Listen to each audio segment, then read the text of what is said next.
Hi, welcome to Semantic Predictability of the QuickSIN Sentences, a closed probability analysis.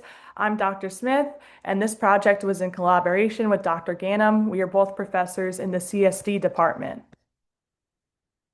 Here's our disclosure. I'd also like to mention that this work was funded by a grant from the Ash Foundation.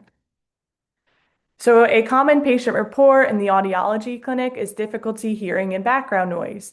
Audiologists then commonly administer supplemental speech and noise tests to assess someone's speech and noise perception ability. We evaluated the QuickSIN, a common speech and noise test, which uses 72 sentences that are presented in various background noise levels.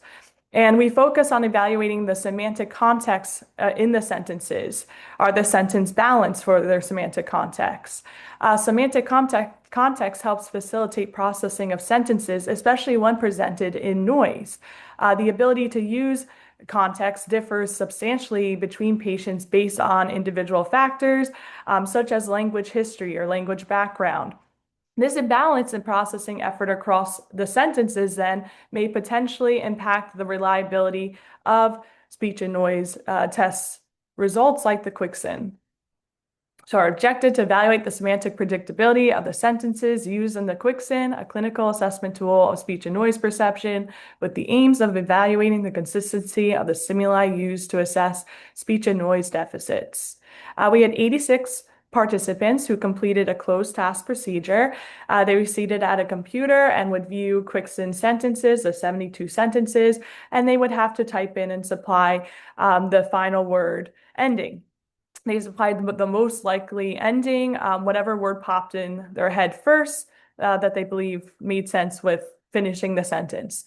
They were compensated with a gift card. The study was approved by the IRB. So our analysis, for each sentence, unique responses were tallied, and the frequency of the most popular supplied ending was calculated, or close rate, using an Excel formula. So we identified sentences with a high close proportion defined as 0.67. Here's our results. We found there were inconsistencies in the semantic predictability of the QuickSIN sentences. 8 of the sentences had their predictability endings, and 64 had unpredictability endings. And that's what these charts right here are showing.